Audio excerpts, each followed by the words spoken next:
fresh breath.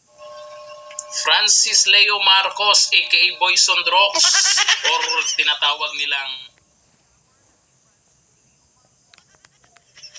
scammer. Ay, may sagot na po dyan sa mga naghahanap ng libreng parisan o libreng paris. Yung ito daw niya ng libreng paris. Ay, eto, maganda, panoorin nyo na lang. Asan na pares mo? Sabi nila, drawing ka. Puta mo, hindi yung drawing, nandun na yung pera. Oo, hindi ko pabubuksan yung sa bangketa. Narinig nyo? Hindi naman daw pala drawing. Sana Ito naman mga nagsabi na drawing. Hindi naman daw talaga drawing. At ayaw daw niyang buksan dyan sa bangketa. At andun na daw yung pera. Alam nyo ba kung saan niya bubuksan? Kasi hindi daw dyan sa bangketa eh.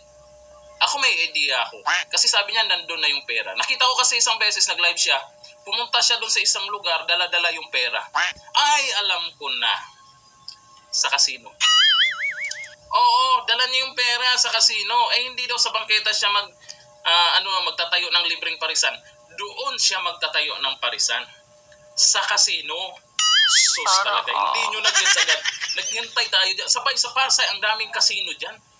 Oo, dyan sa Pasay. Naku, kaliwat kanan, casino dyan. Sa casino magtatayo siya ng libreng parisan. Yun naman pala. Kasi sabi niya, nandun na ang pera. Eh, kitang-kita natin, ilang beses nag-live, dala niya yung pera sa casino. Eh, andun na yung pera sa casino nga. Oo. Eh, kung saan yung pera ngayon, yung pera para daw sa libreng parisan niya, eh, syempre, eh, doon magtatayo ng yun. Kasi hindi sa bangketa. Malamang doon yun. At gusto niya malawak na parking area. Eh, malawak-lawak ang parking area doon. Di nyo na-gets. Maghintay lang kayo. Baka sakaling manalo. Pero kung matalo man siya dyan, o baka talo na, maghintay pa rin kayo. Babawi din yan. Mananalo din yan. Hintay na lang tayo. Pero si Diwata po, dun po sa tungkol dyan sa mga bumabanat sa kanya, gustong tapatan si Diwata. Nako, mukhang nag-i-enjoy si Diwata dito sa bago niyang kanta.